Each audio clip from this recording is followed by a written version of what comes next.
रासेश्वरं रासकरं वरं रासेश्वरेश्वरम् रसाधिष्ठातृदेवं च वन्दे रासविनोदिनम्।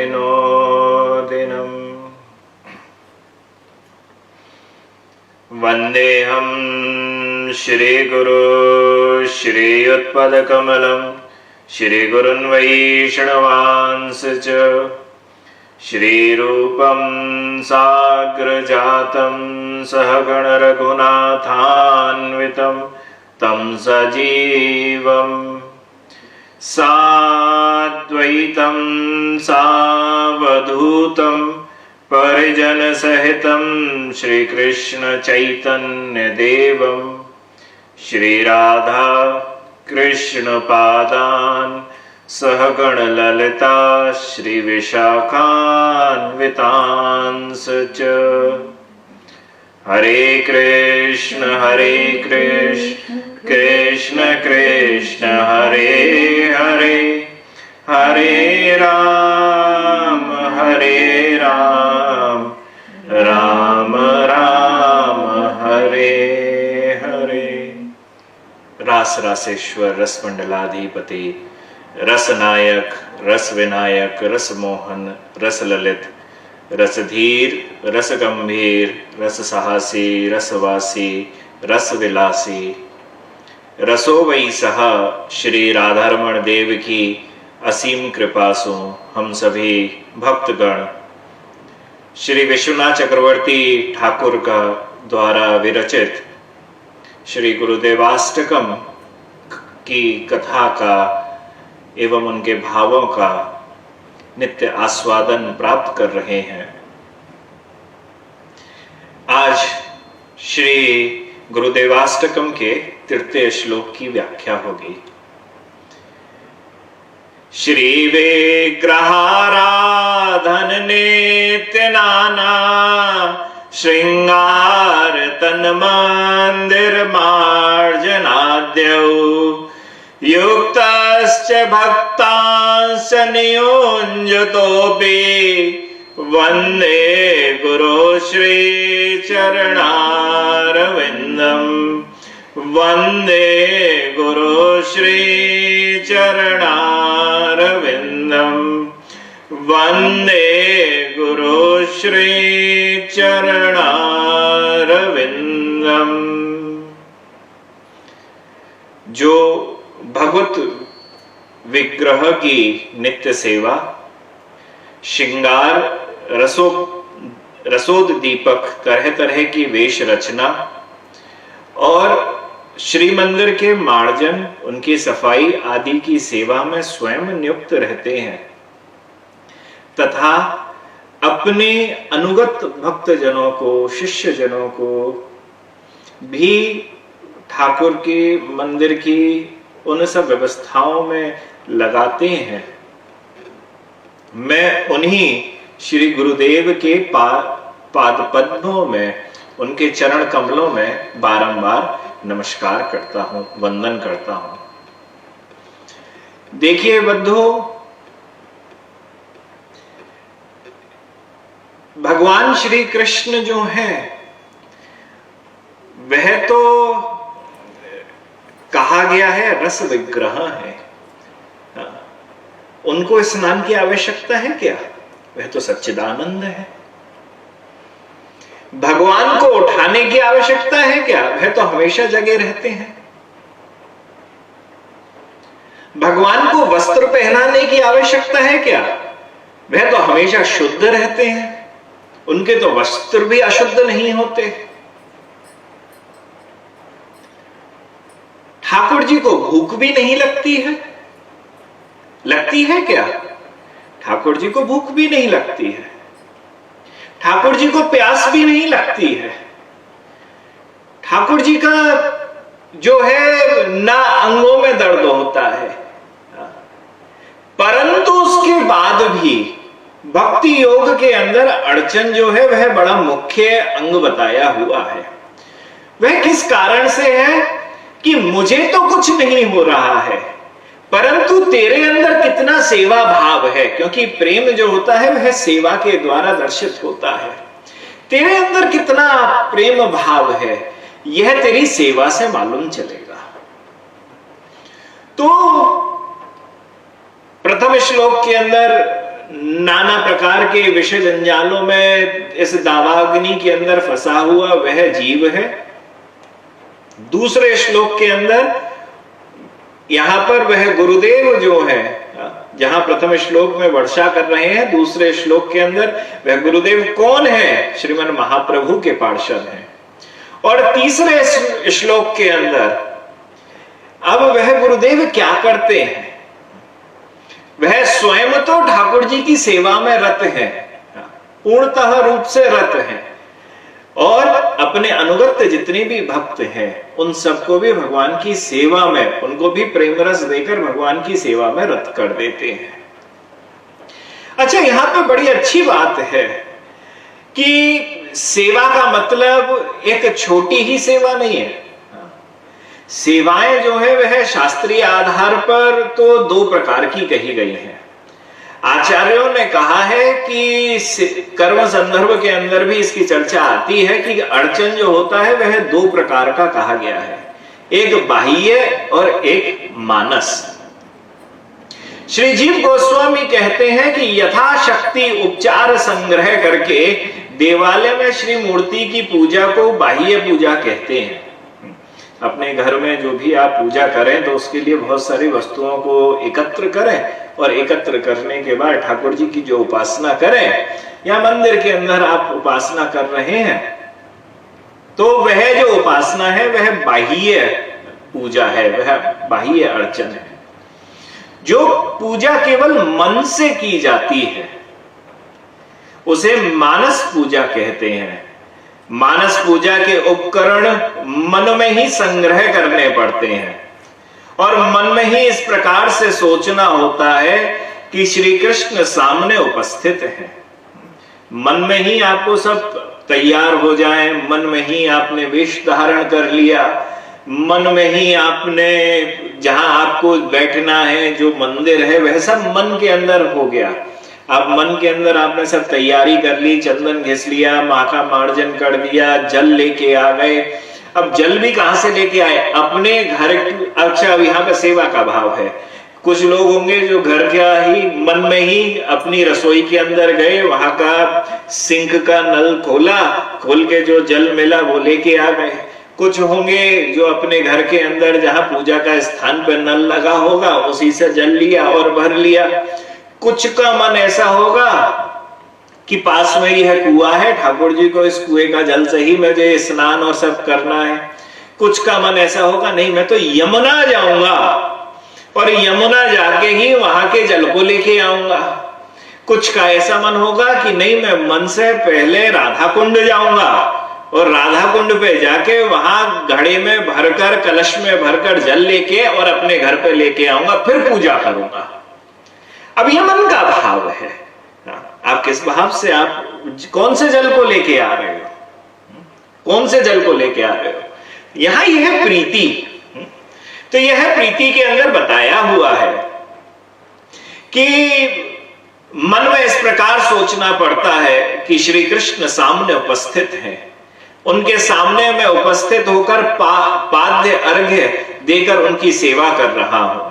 स्वर्ण थाल में यथेष्ट रूप में उपकरण सज्जित करके उसके द्वारा पूजा और उनकी पूजा, आरती, चवर, व्यंजन, दंडवत, परिक्रमा आदि कर रहा हूं। बाह्य पूजा के पहले मानस पूजा की विधि है।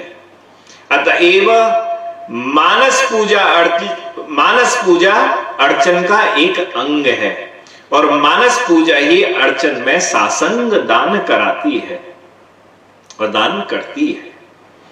जैसे गौड़िया भक्तों के अंदर गोपी भाव को दिया जाता है, मंजरी के भाव को दिया जाता है कि ठाकुर जी वृंदावन में अवस्थित हैं।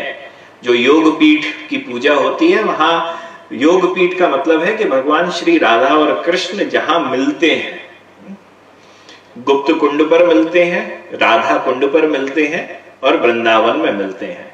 इन 3 स्थानों पर ठाकुर जी मिलते हैं तो 3 योग पीठ है, और उसमें सर्वोत्तम जो योग पीठ कही गई है रास रासेश्वर की, वृंदावन की योग पीठ कही गई है। और उसी योग पीठ पर ही पूजन होता है और अर्चन होता है, वृंदावन बनाया जाता है। तो वह वृंदावन या तो आप कामबीज के द्वारा बना सकते हैं, आप कामबीज लिखा, कामबीज लिखने के बाद आपने आवरण बना लिया, या आपने कमल दल एक बनाया, एक कमल बनाया। क्योंकि वह नित्य धाम वृंदावन जो है वह कैसा दिखता है, वह कमल की भांति दिखता है। तो वह जो कमल की भांति नित्य धाम वृंदावन है, उसी का आपने रूप यहां जब बनाया तो उसके बाद आप पूजन आदि करते हैं।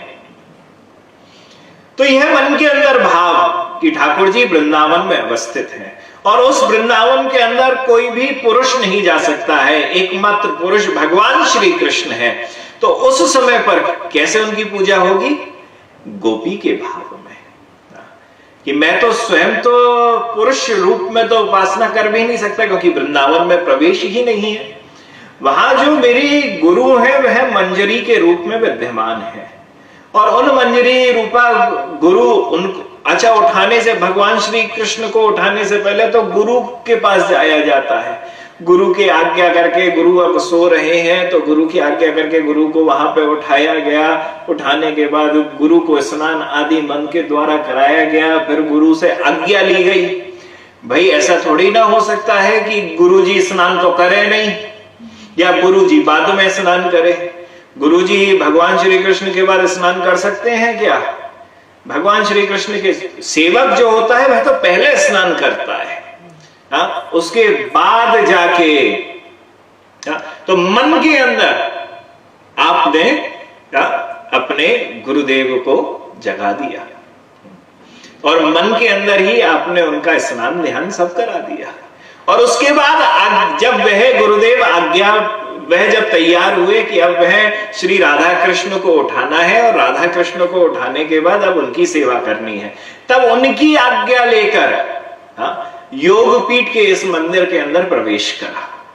और उस योगपीठ के मंदिर के अंदर प्रवेश करके आपने वहां की उपासना करनी शुरू करी, गुरु आज्ञा से, मंजरी रूपा गुरु के अधीनस्थ होकर। सो भगवान, यह तो मानस की पूजा है जिसके अंदर हम मंजरी का भाव रखते हैं, गुरु रूपा सखी जो है उनका ध्यान आदि करते हैं। वैसे 8 प्रकार की मूर्तियां बताई हुई हैं। एक है शिलामयी, दूसरी है दारूमयी मतलब लकड़ी की, तीसरी है धातुमयी, चौथी है बालुकामयी, फिर है मृणमयी, लेख्या, मणिमयी और मनोमयी। इन सब के अंदर मनोमयी श्री मूर्ति ही है जो परिदर्शमान वस्तु द्वारा गठित नहीं है। मतलब इन 8 यह जो मूर्तियां हैं, यह 8 मूर्तियां किसी ना किसी वस्तु की बनती हैं। कोई पत्थर की बनती है, कोई धातु की बनती है, कोई लकड़ी की बनती है, कोई बालू मिट्टी की बनती है। परंतु जो मन के अंदर बनी है वह बाहर की किसी वस्तु से नहीं बनी है, यह तो मन में बनी है ना, मन के द्वारा बनाई हुई है। तो यह जो मन के अंदर बनी हुई है, तो शास्त्र में श्री कृष्ण रूप का जो वर्णन है उसके अनुसार मन में चिंतन करके श्री कृष्ण मूर्ति ही मनोमयी मूर्ति है। और बाह्य पूजा के अलावा स्वतंत्र रूप से केवल मानस पूजा की विधि ही अवश्य है। बाह्य पूजा ना करके केवल मात्र मानस पूजा की विधि भी है। परंतु यह ध्यान रखें, अगर किसी को मन के अंदर वह मन के द्वारा बनाई हुई जो मूर्ति है वह ध्यान नहीं आती है। कई बार ऐसा होता है, मन हम इतने क्या आर्टिस्ट नहीं है ना कि हम मन के अंदर मूर्ति बना ले ठाकुर जी की। तब क्या करें, श्री राधारमन लाल को वहां पे विराजित कर दें। अपने जो जिन ठाकुर की रोज आप उपासना करते हैं, आप उनको ही अपने मन की मूर्ति मान लें, उन्हीं का ध्यान करना शुरू कर दें कि यह मेरे मन की मूर्ति है। फिर कर्म संदर्भ में श्री जीव गोस्वामी मानस पूजा के महात्म्य में यह बताते हैं कि ब्रह्मवैवर्त पुराण के अंदर एक घटना लिखी है कि प्रतिष्ठानपुर में एक विप्र थे, वह अत्यंत दरिद्र थे और अपना कर्म फल मानकर इस दरिद्रता को में रहते और शांत चित्त से उसका निर्वहन करते थे। सरल बुद्धि वह ब्राह्मण ने एक दिन ब्राह्मण सभा में वैष्णव धर्म का विवरण सुना कि वैष्णव धर्म केवल मन के द्वारा भी सिद्ध किया जा सकता है। उन्होंने सुन लिया कि वैसे तो पूजा आदि के अंदर बड़ा सारा खर्चा वर्चा होता है, बड़ी सारी चीज होती है, परंतु मैं तो गरीब हूं, क्या करूं। तो उन्होंने सभा के अंदर सुन लिया, कथा मंडप पे सुन लिया कि वैष्णव बन गया और वह मन से ही पूजा कर रहा है, तो उसी से ही उसकी भक्ति सिद्ध हो जाती है। तो वह सरल बुद्धि ब्राह्मण जो थे वह सुनकर बड़े खुश हुए और मानस पूजा के लिए उत्सुक हो गए। वह प्रतिदिन गोदावरी में स्नान कर नित्य कर्म समापन पूर्वक मन को स्थिर कर लेते और मन में श्री हरि की मूर्ति स्थापन पूर्वक पूजा करा करते थे। वे मन में सोचते कि उन्होंने अब एक रेशमी पीतांबर उन्होंने स्वयं रेशमी वस्त्र पहना है और श्री मंदिर का मार्जन कर रहे हैं, श्री मंदिर की बुहारी लगा रहे हैं, वहां पे पोंछा लगा रहे हैं। यह प्रतिदिन का कार्य है। अगर कोई भक्त बस स्नान करे और बैठ जाए पूजा करने के लिए, नहीं। जिस स्थान पर ठाकुर जी विराजित हैं उस स्थान की रोज प्रतिदिन बुहारी, उस स्थान की सफाई बहुत ज्यादा जरूरी है। और इसका महात्म्य तो हरि भक्ति विलास में सर्वप्रथम बता रखा है। मतलब आप पूजा अर्चन से पहले ही हरि भक्ति विलास इसकी चर्चा करता है कि बुहारी परम क्यों आवश्यक है और उसका महात्म्य क्या है और महिमा क्या है। यहां तो नहीं, परंतु शास्त्रीय आधार पे तो यह है कि उस स्थान को गोबर मिट्टी से लीपा जाता है। और जितना उसे लीप कर उस स्थान को रोज तैयार करेंगे, ठाकुर जी उतने ज्यादा प्रसन्न होते हैं। सो भगवान वह मंदिर, श्री मंदिर का मार्जन कर रहे हैं। फिर सोने चांदी के कलश में सभी तीर्थों का जल लाकर उसमें सुगंधी द्रव्य मिलाकर श्री मूर्ति का स्नान करा रहे हैं तो दरिद्र, परंतु मन का भाव तो यह है ना कि मुझे ठाकुर जी को स्नान कराना है। तो स्नान कराना है तो छोटे अपने घर के किसी ग्लास से करा लो, छोटे छोटे इधर उधर वस्तुओं से करा लो। नहीं, मैं तो सोने के कलशों को लेके आऊंगा और उन सोने के कलशों को लाकर मैं तो विविध जितनी भी नदियां हैं, हमारी सप्त नदियां हैं, उनमें जाके जल भर भर के लेके आऊंगा। सप्त कलशों का वह जल लाके इकट्ठा करूंगा और उसके अंदर सुगंधी द्रव्य जाके भरूंगा। ये मन का भाव, ये मन का भाव। अब मन के शरीर से तो दरिद्र है ना, वित्त नहीं है, परंतु मन से दरिद्र थोड़ी है। मन से हम दरिद्र हैं। सामने हमारे पास सब कुछ चीजें हैं। हम सोना भी खरीद सकते हैं ठाकुर के लिए, हम चांदी भी खरीद सकते हैं ठाकुर के लिए, हम उनके लिए साजो सज्जा का बहुत सारा सामान खरीद सकते हैं, परंतु उसके बाद भी हम मन से ठाकुर को कुछ भी नहीं कर सकते। हम ठाकुर जी की सही से उपासना नहीं कर पाते हैं। कभी उपासना करने भी गए तो मन इधर उधर लग, ये मन की दरिद्रता है।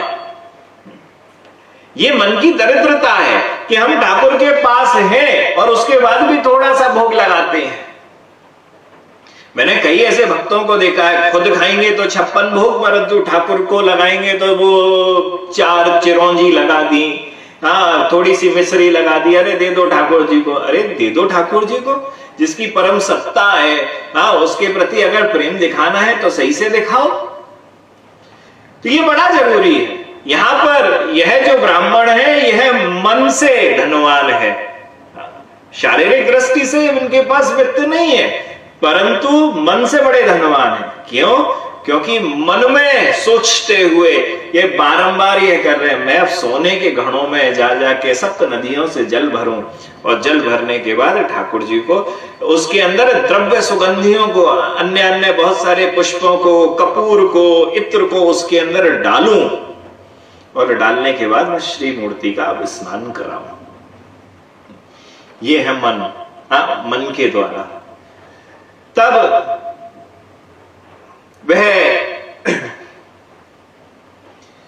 वह श्री मूर्ति को मणि रत्नों के गहनों से सुसज्जित करूं, इसके बाद आरती करके महाराजोपचार से भोग लगा रहे हैं।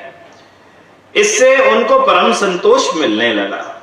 खाना भी जो बनाया ठाकुर जी के लिए भोग, वो थोड़ा सा नहीं बनाया, मन से तो आप कुछ भी बना सकते हो।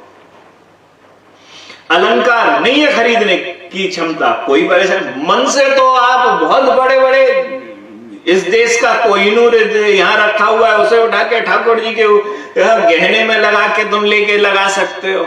यहां आके ले जाने की क्षमता नहीं है, परंतु मन से तो ठाकुर जी को अर्पित करने की तो क्षमता है ना, कि कोई नहीं, ठाकुर जी भारत का ही कोहिनूर है, बात तेरा ही कोहिनूर, तुझको ही समर्पित करा तो जा सकता है। पर यह मन का भाव है।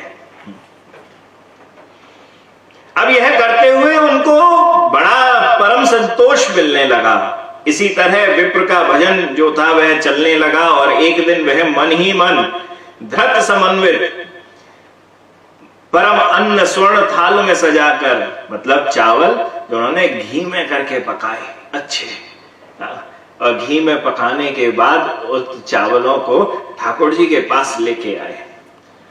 पर वह बहुत ज्यादा गर्म थे, तो जितना गर्म होने से वह भोजन उपयोगी हो सकता है, उससे अधिक गर्म है या नहीं। मतलब अब ये गर्म तो है, परंतु ये इतना गर्म है कि मुंह जला देगा, कि यह इतना गर्म है कि ये खाने में स्वाद बना रहेगा। ठाकुर जी को यह देने से पहले यह जांचना जरूरी था कि यह गर्म कितना है। तो इसी भावना को धारण करके उन्होंने अपनी उंगली को लिया और उस, या बोल सकते हो खीर के अंदर, उस खीर के अंदर, घी से बनी हुई उस खीर के अंदर लेके डाल दिया। और जैसे ही डाला तो उनकी उंगली जल गई। तो उंगली जल गई, हाय राम, मुझे तो बहुत ज्यादा गर्म है। मन में उनका यह चल रहा था भाव। तो मन में यह भाव चलते हुए, हाय ये तो खीर बड़ी गर्म है। उन्होंने पहले थोड़ा सा ठंडा करने के लिए रखा, और जब वह ठंडी हो गई तो ठंडी हो जाने के बाद ठाकुर जी को उन्होंने भोग लगाया। तो महाराज ठाकुर जी को भोग लगा। जब उनकी मानसी सेवा पूरी हुई तो मन में ऐसा लगा कि उंगली जली हुई थी, परंतु जैसे ही यहां जब खीर सब भोग लग गया और वह अपनी बाह्य अवस्था में वापस आ गए, तो बाह्य अवस्था में बाहर आ जाने के बाद उन्हें उंगली में कुछ पीड़ा का अनुभव हुआ। तो पीड़ा का अनुभव हुआ तो उन्होंने अपनी उंगली की तरफ देखा, तो उंगली उनकी जली हुई थी। उंगली तो उनकी जली है, तो उंगली उनकी जली है, तो जलते हुए में उन्होंने देखा ये मेरी उंगली जली है। अच्छा, तब यह देखते ही वैकुंठ के अंदर बैठे हुए वैकुंठाधिपति श्री नारायण वह हंसने लगे। लक्ष्मी जी ने पूछा कि क्या हुआ? तब भगवान लक्ष्मी जी को उन्होंने दिखाया कि यह देखो, यह ब्राह्मण है ना, यह मेरी मन से पूजा करता था, इसकी उंगली जल चुकी है। तब भगवान श्री विष्णु ने अपना वैकुंठ से एक विमान भेजा, और विमान गया और जाके उन विप्र देवता को साक्षात वैकुंठ लेके आया। ऐसा ही भाव जो है, ये मन की उपासना है। और यह मन की उपासना श्री रघुनाथ दास गोस्वामी मानसी सेवा करते थे। रोज प्रतिदिन अगर कुछ पीते थे तो छाछ पीते थे, वो भी जितना हाथ पे आ जाए। छाछ जितना हाथ पे आ जाए उतना लिया, या एक दोना होता था, उस दोने के अंदर वह छाछ को पीते थे। भगवान श्री राधा कृष्ण को भोग लगा रहे थे, दूध का, फल का, आदि का। भोग लगाने के बाद आज प्रिया जी ने कहा कि तुलसी मंजरी है ना, तुलसी ये ले, ये खा। अब वह तो अपनी सिद्ध अवस्था में थे, मन से तो वह वृंदावन में थे, और वहां पे मानसी उपासना करते हुए उनको भोग लगाया। भोग लगाने के बाद प्रिया जी ने उनको दिया कि ये लो, और लो। तो लेने के बाद अब तो वह तो गोपी के रूप में थे ना, तो गोपी के भाव में होते हुए उन्होंने उसको खा लिया, केले को खा लिया, दूध को पी लिया, कर लिया, खा लिया। और खाने के बाद जब वह वापस अपनी बाह्य अवस्था में आए, अब उनका पेट खराब हो गया और बुखार आ गया। तो श्री विठलनाथ जी पुष्टि संप्रदाय में आपने अपने वैद्य को भेजा राधा कुंड, बोले राधा कुंड जाओ, वहां आचार्य गद्दी पर श्री रघुनाथ दास गोस्वामी विराजित है, उनको कुछ पीड़ा है, ज्वर की पीड़ा है। वहां ब्रजवासी गण भी आके इकट्ठे हो गए, वैद्य वहां पर पहुंचा। वैद्य भी बड़ा जाना पहचाना, हाँ, और भक्त था। तो लिया और लेने के बाद वैद्य ने नाड़ी को देखा। वैद्य ने नाड़ी को देखा तो उन्होंने बोला कि इनके पेट के अंदर अभी तो फल और दूध है, जिसके कारण उनको ज्वर हो रहा है। वहां बैठे हुए जितने भी ब्रजवासी और महात्मागण थे वो हंसने लगे। वैद्य की तरफ देखकर, अरे वैद्य जी, तुम्हारी तो जरा ज्यादा बुद्धि खराब हो गई है, आजकल तुम तो नब्ज वब्ज देखना सही से जानते नहीं हो। बोले सही से नहीं जानते हो? बोले महाराज, जो मठा पीते हैं हमेशा, वो कहां से दूध पी लेंगे और फल खा लेंगे? कहां से कर लेंगे बताओ? वैद्य जी भी अड़ गए। वैद्य जी भी बोले शर्त लगाओ तो बताओ, अभी इनके मुंह में अभी इनको उल्टी कराता हूं, वमन कराता हूं, एक औषधि देता हूं, वमन हो जाएगा। और वमन होते ही देख लेना, अभी तक यह उनके पचे नहीं है, जिसके कारण इनको ज्वर हो रखा है। बोले ये वमन करते ही उनके मुख से निकल जाएगा। अब ब्रजवासी गण रघुनाथ दास गोस्वामी जी की तरफ करते हुए हंसने लगे। बाबा रे बड़ो चालू है, बाहर बाहर तो दिखाए रहे हो हमें कि तुम मठा पीवे और अंदर तो चक मजे से दूध पीने में लगो भय। यहां श्री रघुनाथ दास गोस्वामी ने प्रणाम करा वैद्य को और कहा कि आप साधारण वैद्य नहीं है, कि जो साधारण अवस्था में मेरे इस शरीर के ने खाया है, आपने उसको पता नहीं लगाया है। आपने तो नब्ज पे हाथ रख के मैंने जो अपनी मनावस्था में, जो मन में रहते हुए मानसी उपासना करी, और उस मानसी उपासना के अंदर जो श्री प्रिया जी के द्वारा दिया हुआ अपना प्रसादी था, उसको पाया है, वो आपने मेरी नाड़ी से पहचान लिया। अब मैं आपको बारंबार प्रणाम करता हूं। ये भाव, ये मानसी अवस्था, यह मानसी पूजा है। ये आएगी कैसे?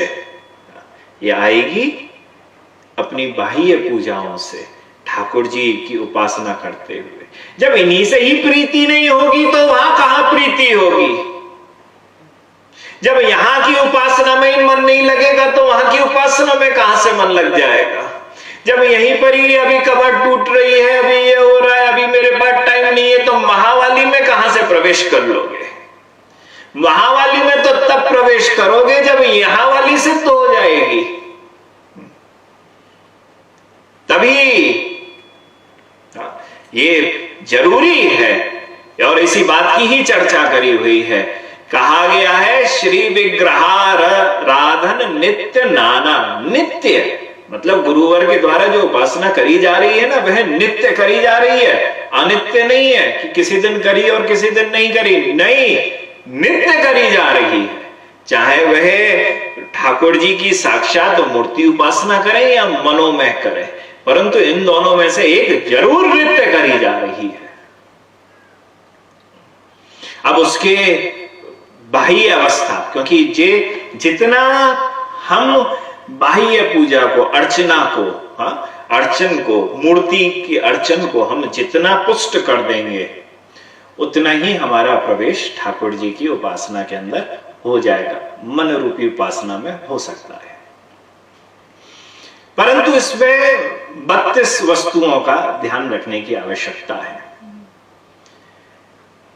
यानैर्वा पादुकाभिर्वा गमनम् भगवद्गृहे देवोत्सवाद्य सेवा च अप्रणामस्तदग्रतः उच्छिष्टे वाप्य शौचे वा भगवत दर्शनादिकम् एकहस्त प्रणामश्च तत्पुरस्तात् प्रदक्षिणम् पाद प्रसारणं चाग्रे तथा पर्यंक बंधनं शयनं भक्षणं चापि मिथ्या भाषणमेव च उच्चैर्भाषामितो जल्पो रोदनानि च विग्रह निग्रहानुग्रहो चैव नृषु चाक्रूरभाषणम् कम्बलावरणं चैव परनिन्दा परस्तुतिः अश्लील भाषणं चैव अधो वायोर्विमोक्षणम् शक्तौ गौणोपचारश्च अनिवेदित भक्षणम् तत्तत्कालोद्भवानाञ्च फलादीनामनर्पणम् विनेयुक्ता विशिष्टस्य प्रदानं व्यञ्जनादिके पृष्ठीकृत्यासनं चैव परेशाम्भिवादनम् गुरौ मौनं निजस्तोत्रं देवतानिन्दनं तथा अपराधास्तथा विष्णोर्द्वान्त्रिशत् परिकीर्तितः। यह 32 अपराध हैं जिनकी चर्चा करी गई है कि भगवान की सवारी, किसी भी हम सवारी पर चढ़कर कभी भी हम ठाकुर जी के, हम किसी भी सवारी पर चढ़कर या पैरों में खड़ाऊं चप्पल आदि जूते पहनकर भगवान के दर्शन करने के लिए ना जाए। रथ यात्रा, जन्माष्टमी, रामनवमी, वरहा जयंती, वामन द्वादशी आदि नाना जितने भी उत्सव हैं,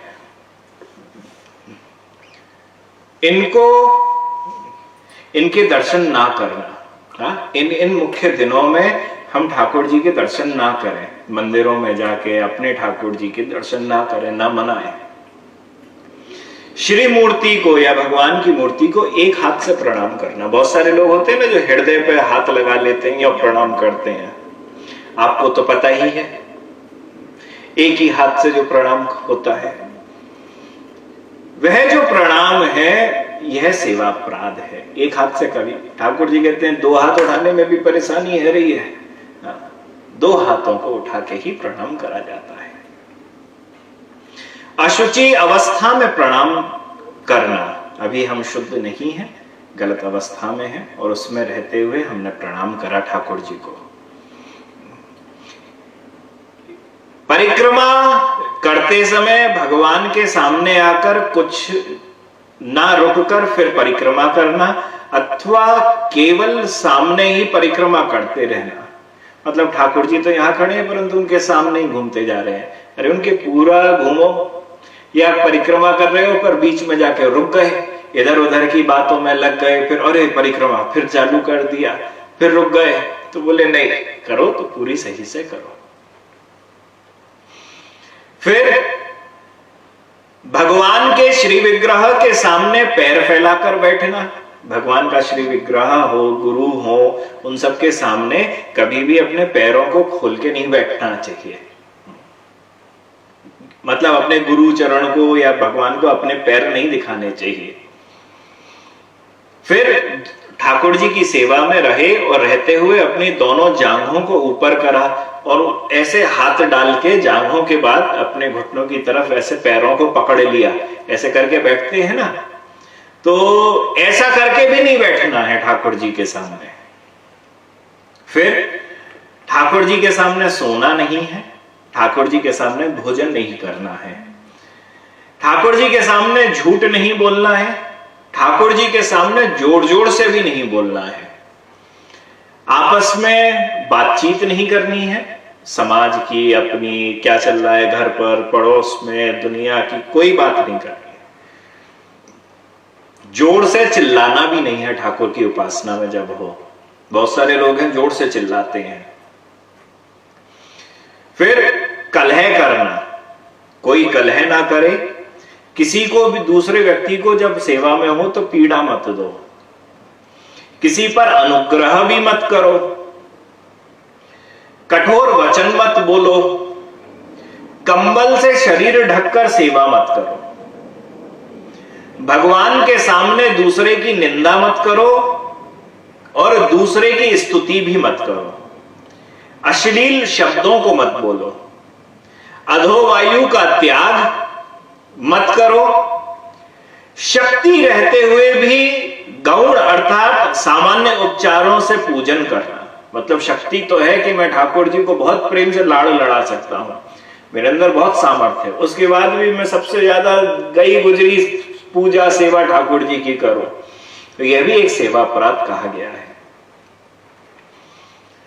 भगवान को निवेदन किए बिना ही किसी भी वस्तु को खाना पीना, और जिस ऋतु में जो फल हो उन्हें सबसे पहले भगवान को ही अर्पण करना। ऐसा नहीं कि कुछ ऋतु के अंदर, जैसे यहाँ आम आता है ना, सब पागल हो जाते हैं यूके के अंदर, तो वो कहते हैं अरे भारत से स्पेशल अल्फांसो आम आया है और उस मैंगो शेक बनाओ, आम खाओ। अगर वो आम आया है तो सबसे पहले भक्त का कार्य है कि वह ठाकुर जी की उपासना में ठाकुर जी को निवेदित करे। आज बड़ी प्यारा भाव भी था, आज वो कौन सी बेरीज थी जो आज नलिन लेके आया, उनके किसी फार्म से या कहां से तोड़ तोड़ के वह आया डिब्बा लेके, और राधा मई जी ने कहा ये ठाकुर जी को सबसे पहले भूख लगेगी। ये भाव रहेगा तो बहुत अच्छा है, बहुत प्यारा है। हाँ, अच्छे फल आए परंतु स्वयं खाने लगे और ठाकुर जी को नहीं खिलाए, वे तो घर के अंदर सबसे बड़े हैं, सबसे प्रिय हैं, तो उनको खिलाना। किसी शाक या फल आदि के अगले भाग को तोड़कर भगवान के व्यंजन आदि के लिए देना, और भगवान को पीठ देकर बैठना, और भगवान के सामने दूसरे किसी को प्रणाम करना। कोई भगवान के सामने दूसरे को प्रणाम नहीं करा जाता है, उनसे जय श्री कृष्ण, राधे राधे, हाँ भगवत नाम लेके तो उनको, उनसे राधे राधे करी जा सकती है, परंतु वैसे किसी को भी प्रणाम नहीं करा जाता है ठाकुर जी के सामने।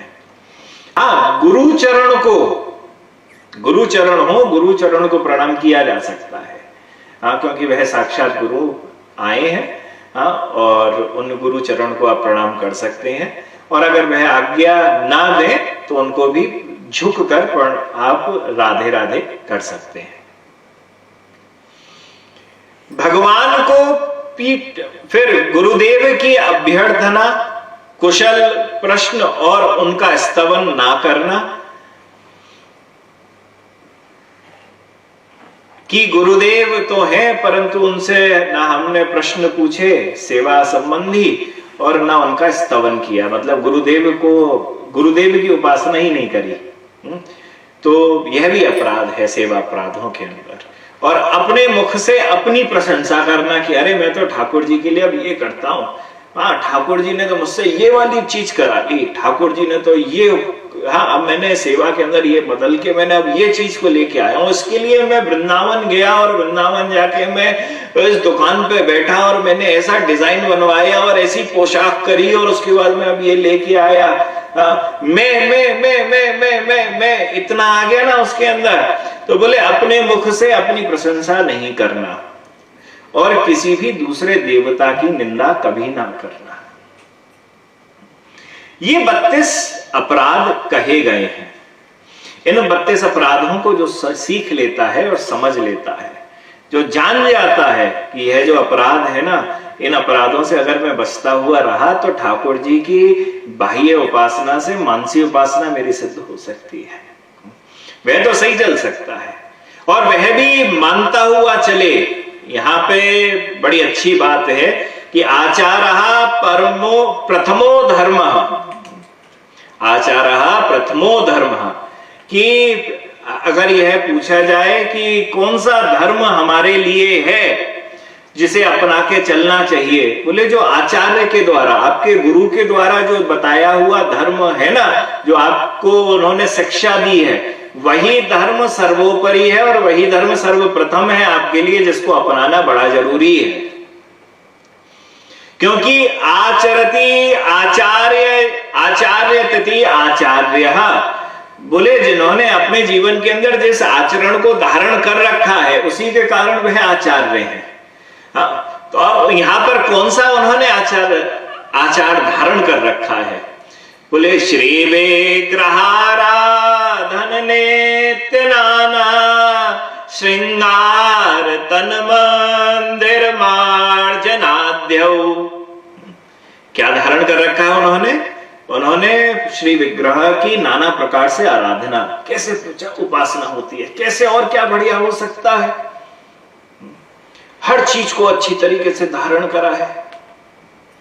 ठाकुर जी की पोशाक में कैसे विविधताएं लेके आई जा सकती हैं, श्रृंगार के अंदर कैसे विविधता, भाई यही तो कार्य वहां की गोपियों का है। वहां बैठी हुई जितनी भी सखियां मंजरियां हैं उनका भाव तो यही होता है ना कि मैं प्रतिदिन नया क्या चीज लेके आऊं जिससे मैं अपनी सेवा से ठाकुर जी को प्रसन्न कर सकूं।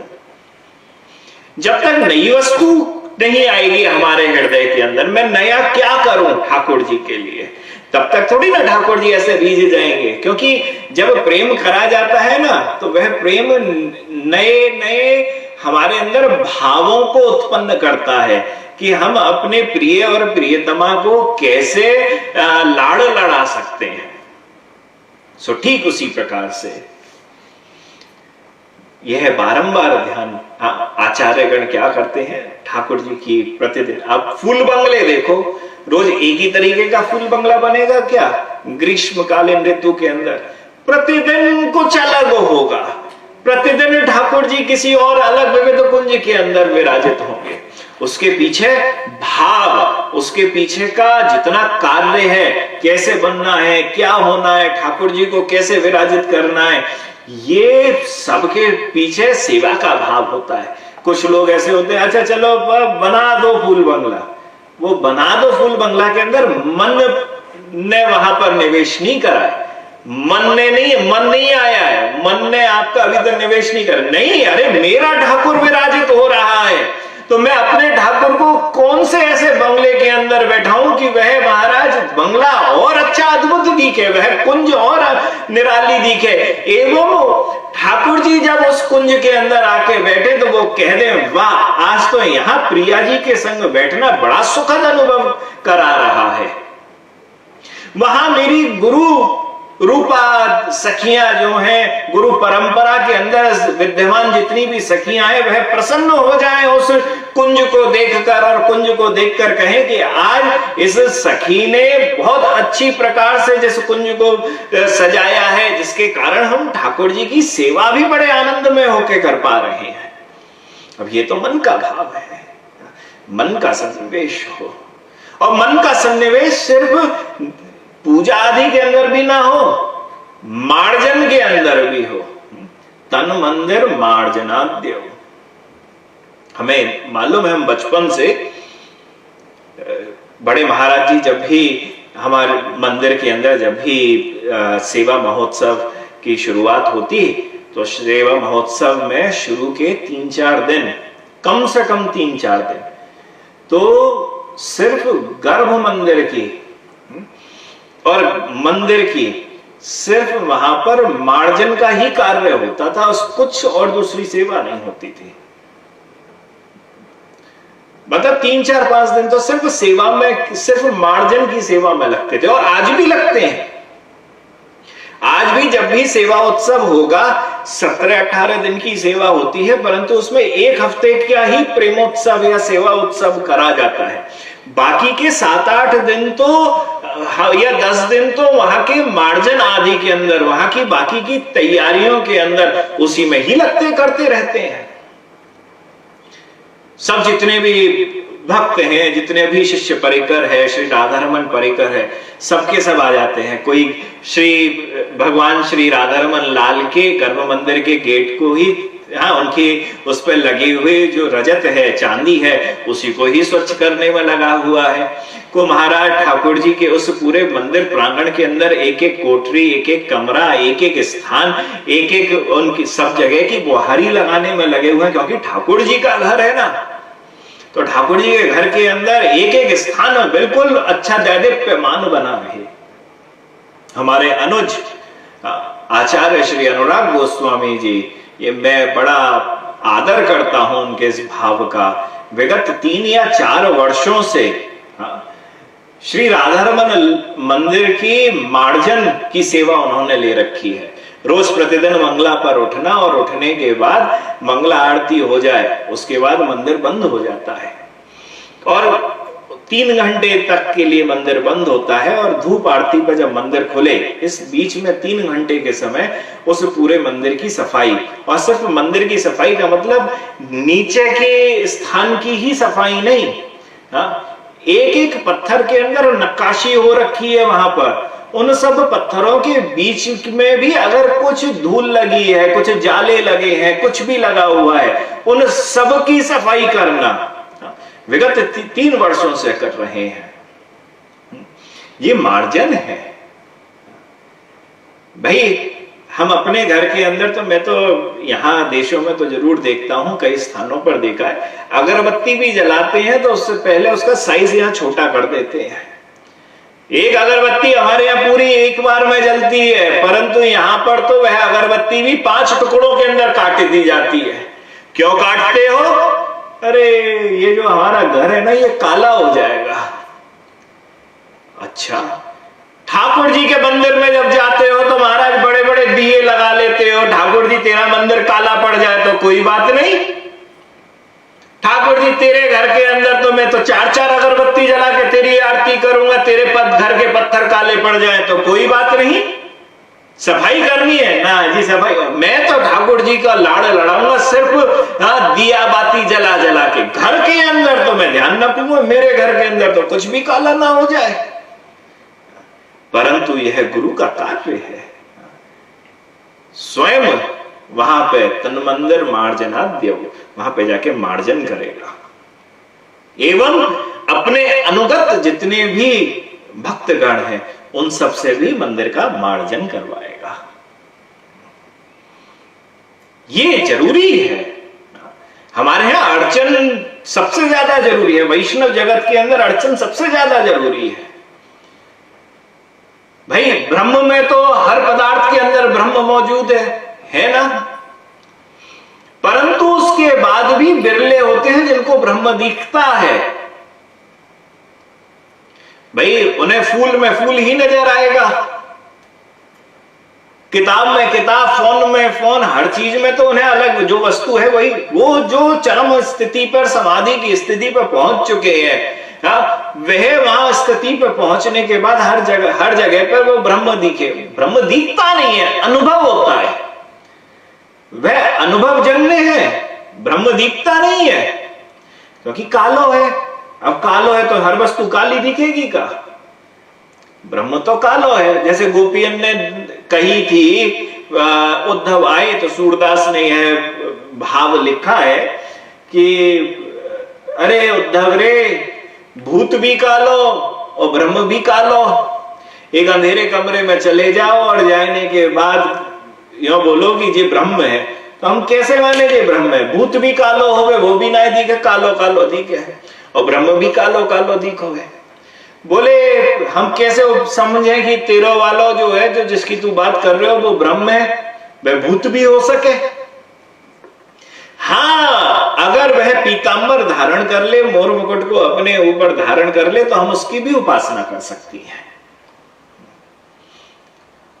तो आनंद का भाव जब वह धारण करते हैं ज्ञान योगी, तो हर वस्तु के अंदर उन्हें ब्रह्म की अनुभूति होती है, आनंद की। परंतु वैष्णव जन जो है वह जब उपासना करते हैं तो उपासना करते हुए वह उस स्थिति पर पहुंच जाते हैं कि हर वस्तु के अंदर या तो सेवा का भाव धारण कर लेंगे या वह सब वस्तुएं जो है वह साक्षात भगवान श्री कृष्ण के ही दर्शन कराएंगी।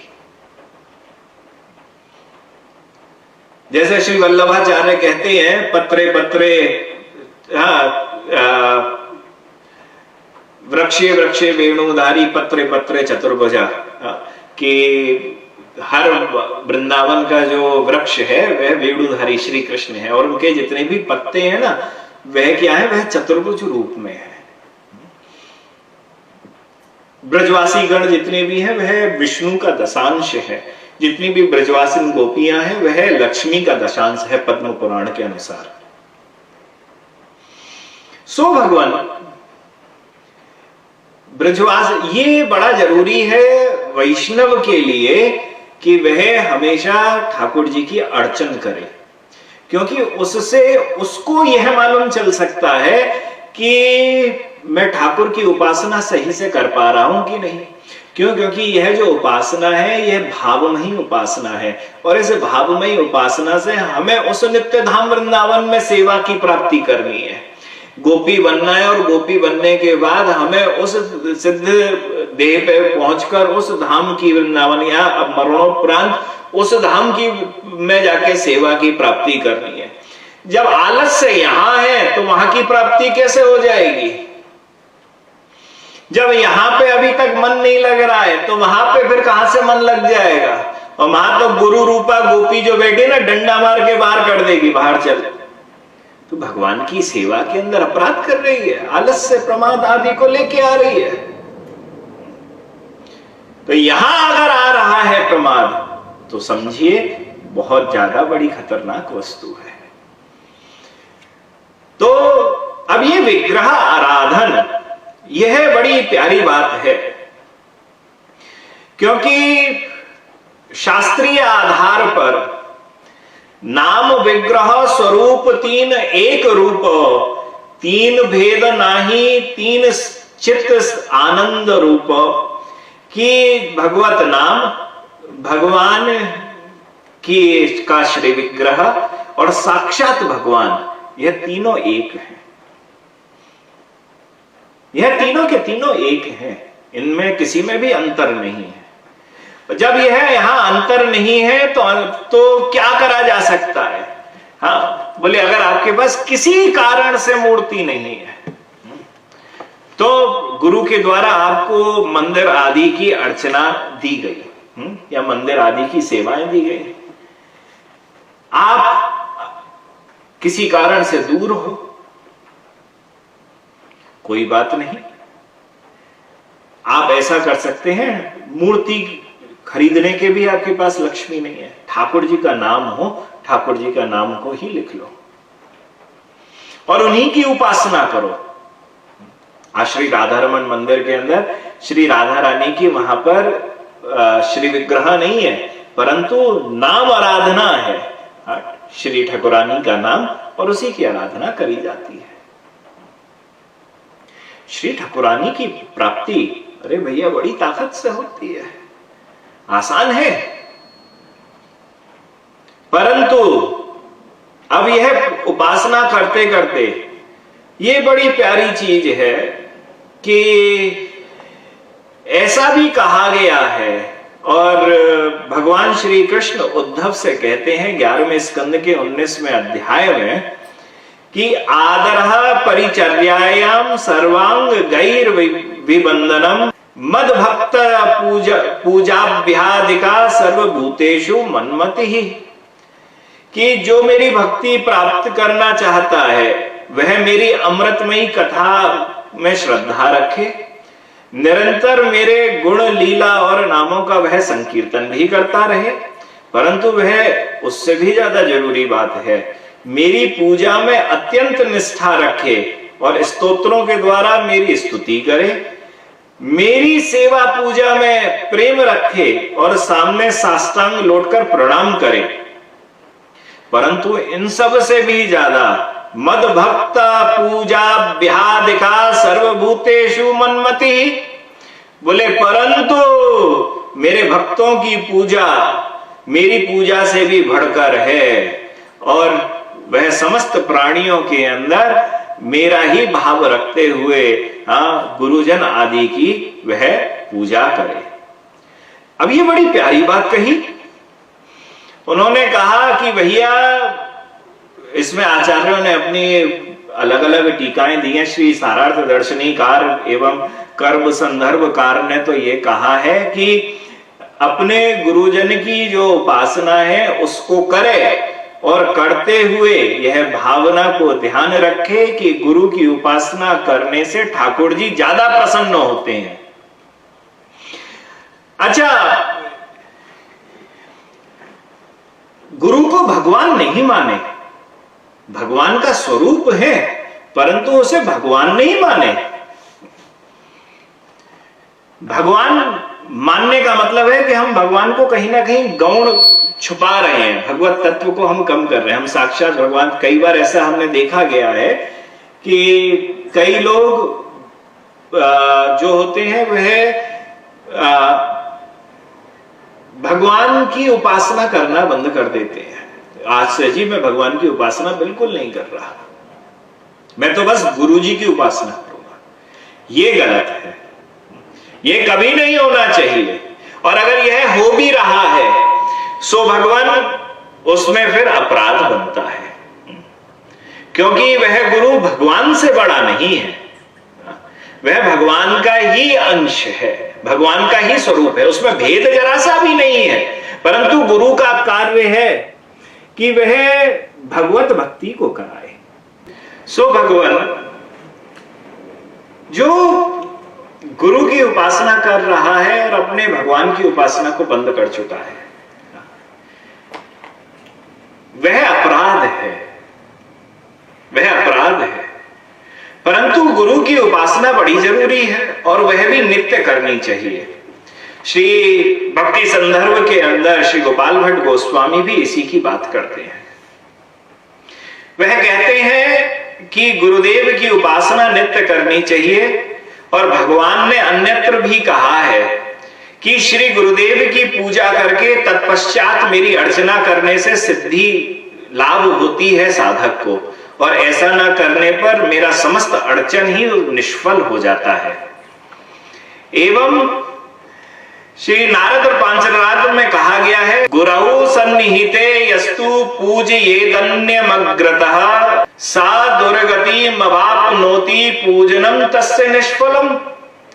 नारद और पांचरात्र कहती है कि जो व्यक्ति ज्ञानोपदेष्टा वैष्णव श्री गुरु को विष्णु के समान जानता है, जो अपने गुरु को भगवान श्री कृष्ण के समान जानता है, वह कायिक वाचिक और मानसिक रूप से अपने गुरुदेव की पूजा करता है, वही शास्त्रज्ञ है और वही वैष्णव है।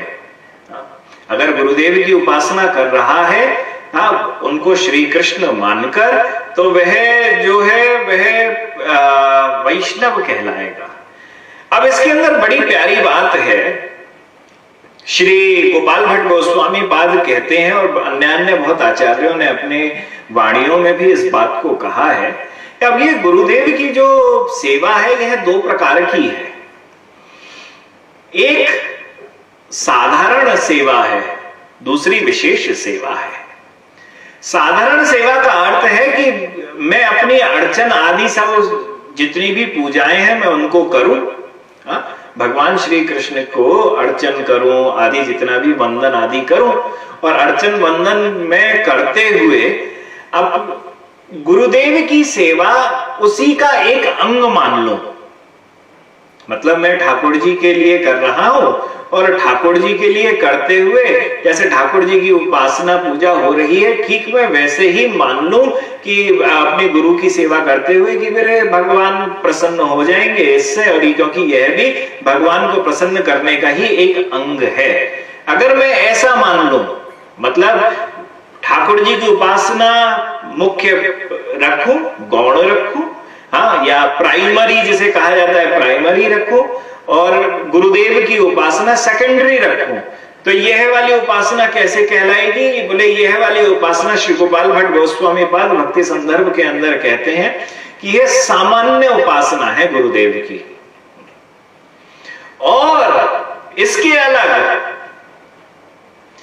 अगर वह अपने गुरु की ही उपासना मुख्य कर रहा है, गुरु की सेवा ही मुख्य कर रहा है, गुरु को ही गुरु का भक्त बना हुआ है और गुरु को प्रसन्न करने के लिए ही कर रहा है, और जितना भी पूजन अर्चन भी कर रहा है वह भी गुरु की प्रसन्नता के लिए कर रहा है, क्योंकि उसे गुरु की आज्ञा ही तो मिली है पूजन का अर्चन करने के अंदर। बिना गुरु की आज्ञा के, भाई आपका किसी भी व्यक्ति का, अगर कोई भी व्यक्ति किसी ऑफिस के अंदर काम करे तो उस ऑफिस के अंदर वह अपनी प्रसन्नता के लिए काम करे या अपने सुपीरियर जो व्यक्ति है उसकी प्रसन्नता के लिए काम करे? किसकी प्रसन्नता के लिए काम करना चाहिए? तो जो हमारे ऊपर है, हमारा मैनेजर जो बना हुआ है, उसकी प्रसन्नता अगर हो गई तो हमें हर वस्तु प्राप्त हो जाएगी। तो अगर वह गुरु सेवा करे और बाकी के जितने भी भजनांग हैं उन सबको गुरु के पाद पद्मों के अंदर समर्पित कर दे और उन्हीं को गुरु सेवा का ही एक अंग मान ले, तो यह विशेष गुरु भक्ति, गुरु सेवा कहलाती है। तो इस पे वो कहते हैं कि आचार्य पाद कहते हैं कि इस बात को कैसे प्रमाणिकता भी दी जाए। तब उन्होंने पद्म पुराण में देवद्युति स्तुति में का एक उदाहरण लिया है जिसमें कहा गया है कि मेरी श्री हरि में जितनी भक्ति है, श्री गुरुदेव में यदि उससे अधिक हो जाए तो इस सत्य के बल पर मुझे श्री हरि दर्शन दे। यह देवद्युति ने यह भावना को रखकर स्तुति करी कि मेरी जितनी भगवान में भक्ति है उससे अधिक मेरे गुरु के अंदर भक्ति है। और यह बात अगर सत्य है तो भगवान श्री हरि मुझको दर्शन दे। जैसे ही इस बात को कहा, करने के बाद भगवान श्री कृष्ण वहां पर प्रकट हो गए। सो ये विशेष सेवा है। तो अगर अर्चन नहीं कर पा रहा है अपने ठाकुर जी का तो गुरु सेवा करे, गुरु सेवा करे। और गुरु सेवा करने के बाद, क्योंकि गुरु की सेवा करने से ही ठाकुर की प्राप्ति हो सकती है। एवं 10वें स्कंद के 80वें अध्याय में भी इसी बात की चर्चा उन्होंने करी। फिर से उन्होंने कहा कि भगवान श्री कृष्ण ने श्री दाम विप्र को कहा है कि सर्वभूतात्मा मैं श्री कृष्ण गुरु सेवा के द्वारा जैसे संतुष्ट होता हूं वैसे इज्या, प्रजाति, तपस्या तथा उपशम के द्वारा वैसा संतुष्ट नहीं होता हूं। श्रीधर स्वामी जब इसकी टीका करते हैं तो कहते हैं कि श्री गुरु चरण के भजन से बढ़कर अधिक कोई भी दूसरा धर्म नहीं है। तो हे सखे श्रीदाम, मैं इज्या अर्थात गृहस्थ धर्म, प्रजाति अर्थात ब्रह्मचारी धर्म, इसके बाद तपस्या और उपशम, इनका अर्थ है कि वानप्रस्थ एवं सन्यास का धर्म। इन सब धर्मों से भी अगर कुछ ऊपर है, मैं ये चारों धर्म को कोई अपनाए और अपनाने के बाद ठाकुर जी की प्राप्ति करे, मैं गृहस्थ धर्म में बढ़िया हूं, मैं ब्रह्मचार्य धर्म में बढ़िया हूं, मैं वानप्रस्थ में बढ़िया हूं, मैं सन्यास धर्म में बढ़िया हूं, बोले जैसे मैं उससे उतना संतुष्ट नहीं होता हूं जैसे गुरु चरण सेवा से संतुष्ट होता हूं, यद्यपि मैं हूं सर्वभूतात्मा। तो यहां अर्थ यही है कि भगवान, एक इसका ज्ञान परक अर्थ भी है, भगवान निष्ठ ज्ञान के आधार पे मतलब है कि इज्या मतलब भगवान अपनी पूजा से उतना प्रसन्न नहीं होते हैं जितना गुरुदेव की पूजा से होते हैं। इसमें कहा गया है प्रजाति अर्थात भगवान के दीक्षा ले ली, वैष्णवी दीक्षा, तपस्या मतलब समाधि आदि भी हम लगा रहे हैं, मतलब मानसी पूजा भी कर रहे हैं, उपशम अर्थात भगवान में निष्ठा रखे हुए हैं। तात्पर्य यह है कि उक्त समस्त साधनों से श्री भगवान उतने संतुष्ट नहीं होते हैं जितने संतुष्ट भगवान श्री गुरु की सेवा से, अपने आचार्य गणों की सेवा से होते हैं। परंतु है वह भगवान का ही रूप, अलग नहीं है। आचार्य मां विरजानिया, महाराज एक छोटा सा अणु मात्र भी कृष्ण के बीच में अलग नहीं है, दोनों एक हैं, परंतु एक विशेष गुण है उनके अंदर कि वह भगवान श्री कृष्ण की प्राप्ति करा सकते हैं। श्री कृष्ण गुरु की प्राप्ति नहीं कराएंगे। गुरु जो है श्री कृष्ण है, साक्षात श्री कृष्ण है, उसके बाद भी श्री कृष्ण का स्वरूप है, इसके बाद भी वह अपने धाम नित्य धाम की प्राप्ति करा सकते हैं।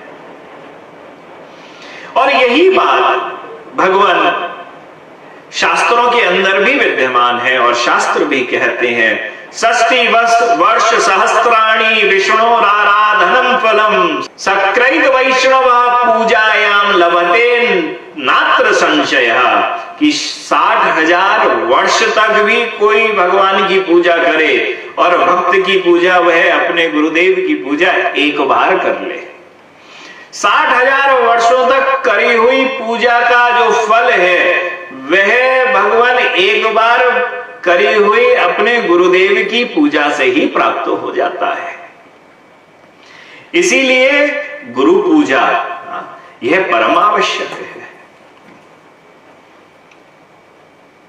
तो हम हमारे गुरुदेव के द्वारा दिए हुए जो अड़चन है उस अड़चन को करें, परंतु उस अड़चन के अंदर एक विशेष अड़चन डाल दें, श्री गुरु की पूजा, श्री गुरु की सेवा, क्योंकि यह गुरु की सेवा और गुरु की पूजा ही हमको ठाकुर जी की प्राप्ति कराएगी।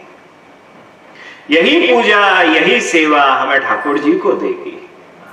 तो गुरुदेव जो है वह कभी नहीं कहेंगे कि गुरु की उपासना कर, सब छोड़ दे।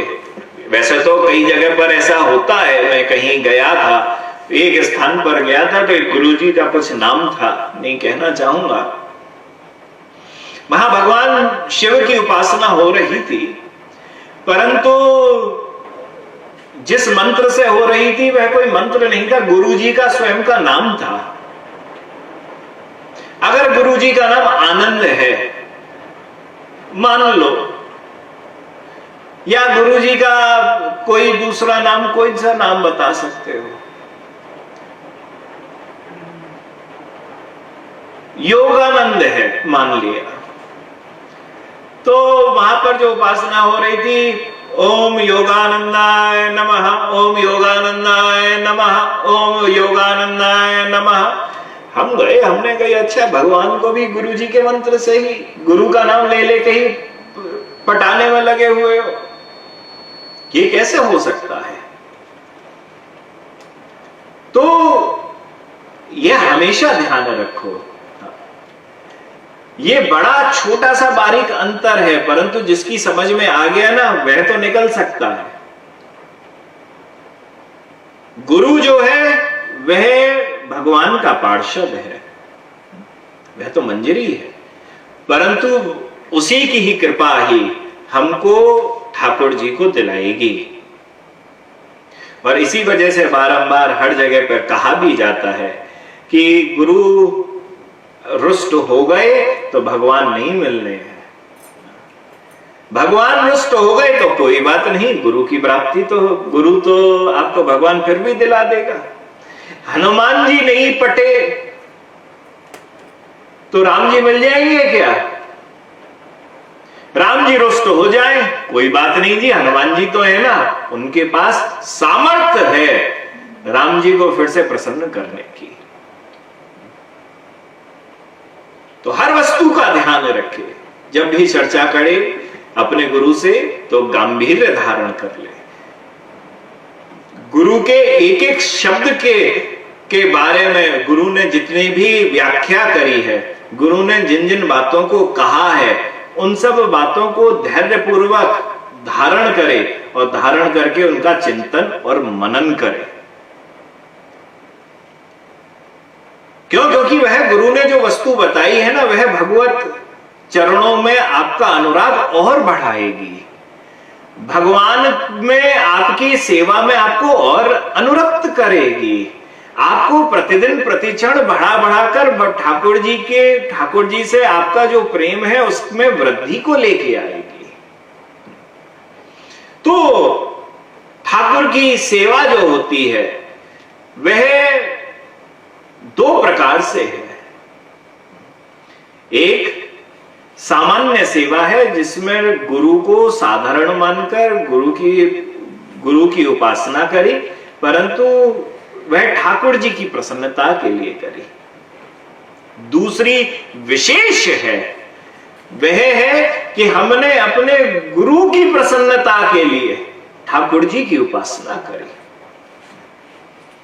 तो जैसा मैं जब ठाकुर जी की उपासना करता हूं तो ठाकुर जी के लिए ठाकुर जी को प्रसन्न तो कर ही रहा हूं, परंतु मन के अंदर भाव यह है कि ठाकुर मेरे जो गुरु मंजरी हैं, मेरी जो गुरु परंपरागत जितनी भी मंजरियां हैं, मेरी जो श्री गोपाल भट्ट गोस्वामी श्री गुण मंजरी स्वरूपा है, मैं उनको प्रसन्न कर दूं।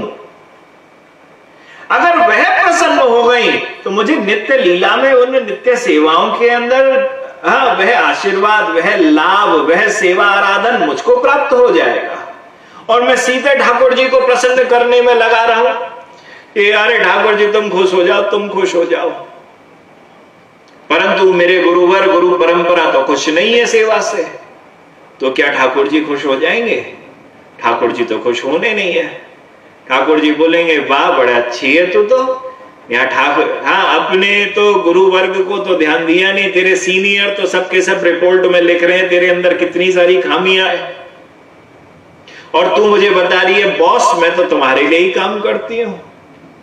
होता है ना, कंपनी का सीईओ हो, तुम उससे मिलो, मैं तो आपके लिए ही काम करता हूं, परंतु वह आपका कैरेक्टर देखे, ईयरली आपकी रिपोर्ट देखे, आपने कैसा काम करा है, उसमें हर एक ने आपके लिए गलत गलत गलत गलत लिखा हुआ हो। ऐसे ही तो होता है ना, आपकी जो बनती है रिपोर्ट बनती है, जब आपका पे राइज होने को होगा, प्रमोशन डिमोशन होने को होगा, तो वो तो देखा जाएगा ना साल भर का कार्य। वह साल भर का कार्य कोई बड़ी वस्तु नहीं है, इसे समझना। अगर गुरु के आधार पे चल रहा है, शास्त्रीय आधार पे चल रहा है, तो बॉस भी खुश हो जाएगा बैठा हुआ। और अगर वह सही नहीं चल रहा है, क्योंकि कई बार ऐसा होता है, कई सारे ऐसे भक्त होते हैं जो सामने सामने तो बड़ी अच्छी भक्ति करते हैं दिखाने को, और पीछे जाके खूब लड़ते हैं। कई सारे ऐसे भक्त होते हैं जो गुरुजी के सामने जैसे अगर ऐसे मधुर बन जाएंगे जिसकी कोई सीमा नहीं है, और गुरुजी से थोड़ा सा अलग हुए, दरवाजे से दूसरी तरफ गए, और उसके बाद तो उनका दूसरा रंग होता है। परंतु जो दूसरे गुरुचरण है वे देख लेते हैं, वो जाके गुरुजी वो कह देते हैं भैया वो जो तेरा शिष्य है ना, वो जो तेरा भगत है, तेरे सामने तो अलग रूप रखे, पीछे जाते ही बापा रूप और भाव बदल जाए। तो बाकी अब रिपोर्ट में क्या लिखोगे? बाकी रिपोर्ट में जो लिख दियो ना, तो वो लिखने के बाद अटूट सत्य है, भगवान श्री कृष्ण उसको झुटला नहीं सकते हैं। जैसे नीचे बैठे हुए मैनेजर ने जो लिख दिया है ना, उसे बॉस झुटला नहीं सकता है उस रिपोर्ट को, वो बदल नहीं सकती है रिपोर्ट। कौन बदलने का अधिकारी है उसका? एकमात्र आपके गुरु, एकमात्र आपके मैनेजर, वही एकमात्र उसके पास अथॉरिटी है। तो ठीक उसी प्रकार आप किस प्रकार उपासना कर रहे हैं, आप किस प्रकार पूजा कर रहे हैं, आपका अर्चन किस प्रकार चल रहा है, उसके अंदर जरा सी भी कमी हो तो भगवान ठाकुर की वह सेवा सिद्ध नहीं हो पाती है। और यह ध्यान रखे, मैं इसी बात को कहते हुए आज की इस कथा पर भी विराम दूंगा कि उसे यह ध्यान रखने की जरूरत है कि हमारा मन को हम कैसे संयमित रखते हैं, क्योंकि बहुत सारी तरीके की उपासनाएं कही गई हैं। हमारे महाप्रभु की परंपरा के अंदर कुछ महाजनों के द्वारा नवद्वीप आदि की लीला भी बताई हुई है, कई जगह पर वृंदावन की लीला भी बताई हुई है, कई जगह पर नवद्वीप और वृंदावन दोनों की लीलाएं भी बताई हुई हैं। तो अन्य अन्य स्थानों पर अन्य अन्य भावों को लेकर, जैसे नवद्वीप के अंदर ऐसे बहुत प्रेमी भक्त हैं जिनका जो हमेशा नवद्वीप की लीला के अंदर ही भावाविष्ट रहते हैं, या जिनके लिए महाप्रभु ही सब कुछ है और महाप्रभु को छोड़ के और कुछ भी नहीं है। परंतु कई जगह पे ऐसा है कि महाप्रभु की लीला का भी अनुगत्य लेते हैं भक्त, और उसके बाद फिर ब्रज लीला का भी अनुगत्य लेते हैं, क्योंकि महाप्रभु और महाप्रभु का वह सब जो परिकर है, वह सब का सब परिकर कौन है? वह सब के सब ब्रज से आए हैं, नित्यधाम वृंदावन से आए हैं। तब वह जब लीलाएं होती करती हैं तो वह पहले महाप्रभु के पास जाते हैं मन से, और उसके बाद फिर कहाँ गए? हाँ, ब्रज की लीलाओं के अंदर प्रवेश हुआ। जैसे ही महाप्रभु अपने भाव भूषित होते हैं, राधा भाव भूषित और होते हुए जब वह पहुंचते हैं अपने भाव से नित्यधाम वृंदावन में, तो जितने भी वहां पर उनके पार्षद गण हैं, हाँ, रामानंद राय, स्वरूप दामोदर आदि, वह ललिता विशाखा है, तो वह भी सबके सब बदल जाते हैं, तो वह भी पहुंच जाते हैं। वह भी एक भाव है। परंतु वृंदावन का जो भाव है ना, वह श्री रूप गोस्वामी, सनातन गोस्वामी, रघुनाथ दास गोस्वामी, गोपाल भट्ट गोस्वामी, इन सब का एक भाव है कि श्री राधा कृष्ण की उपासना, राधा कृष्ण की ही उपासना करते हुए उन्हीं के अंदर ही श्री महाप्रभु के दर्शन करना। इसके लिए मन शिक्षा के अंदर कहा गया है, ना धर्मम न अधर्मम श्रुति गण निरुक्तम किलकुरु व्रजे राधा कृष्ण प्रचुर परिचर्या मिहतनु शची सूनुम नंदीश्वर पति सुतत्वे गुरुवरम मुकुंद प्रेष्ठत्वे स्मरः परमं जस्त्रम ननु मनः। कि हे मेरे प्यारे मन, श्रुतियों में कथित धर्म और अधर्म कुछ भी मत करो।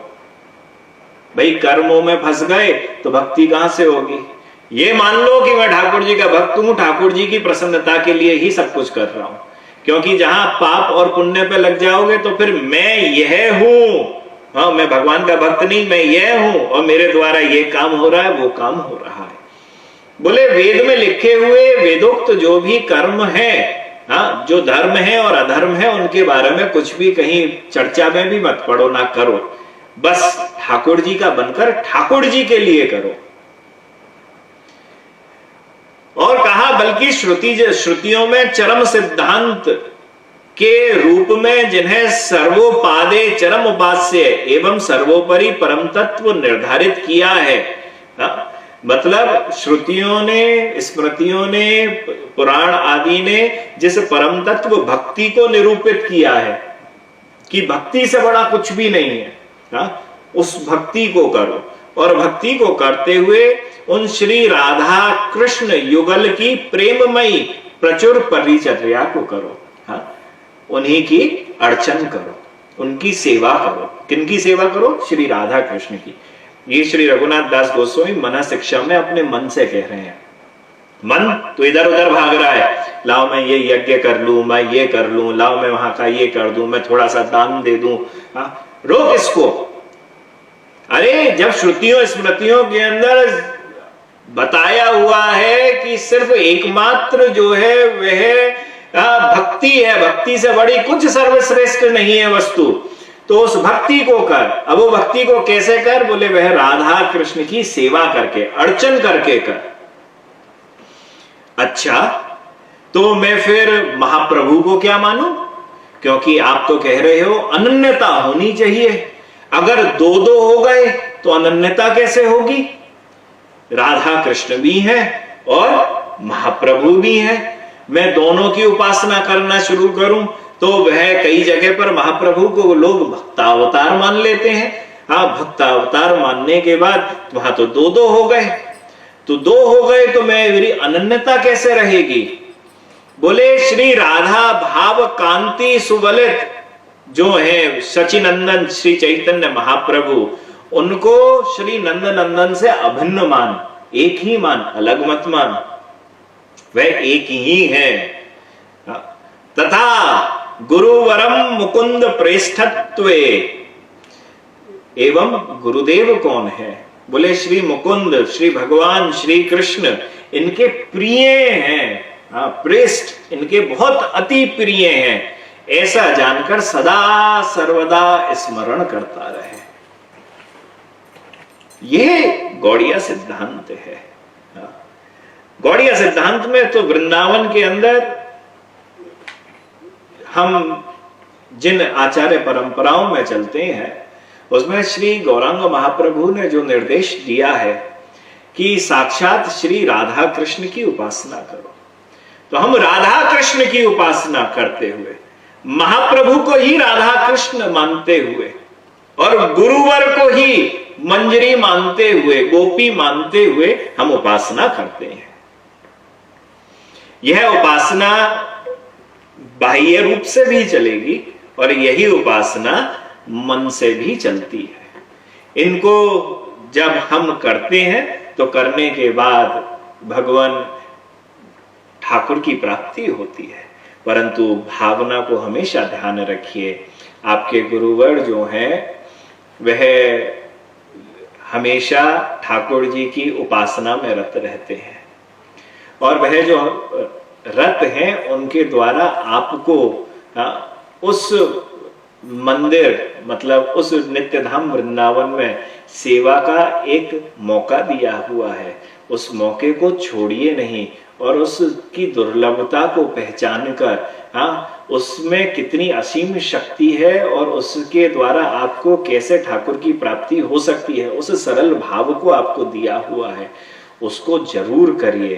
परंतु करते हुए एक ही वस्तु को मत रखिए, लाओ मुझे मन ही से करनी है, नहीं। जितनी पुष्ट आपकी सेवा शारीरिक रूप से होगी उतना आप मन से जाकर आप अवस्थित हो सकते हैं। जब शरीर से ही सब कमजोर पड़े हुए हैं तो मन से नहीं आपका प्रवेश होगा। और यही भावना को हमारे आचार्य वर्ण ने कहा है कि भगवान सबसे पहले श्री विग्रहाराधन नित्य नाना श्रृंगार तन मंदिर मार्जनाद्यव, स्वयं तो करते ही हैं हमारे गुरुभर नाना प्रकार के श्रृंगार मार्जन आदि को, एवं उसके बाद युक्तस्य भक्तांस्य नियुंजतोपि, अपने भक्तों को भी सेवा में अनुरक्त कर लेते हैं। आओ सेवा करो, ऐसे सेवा होगी।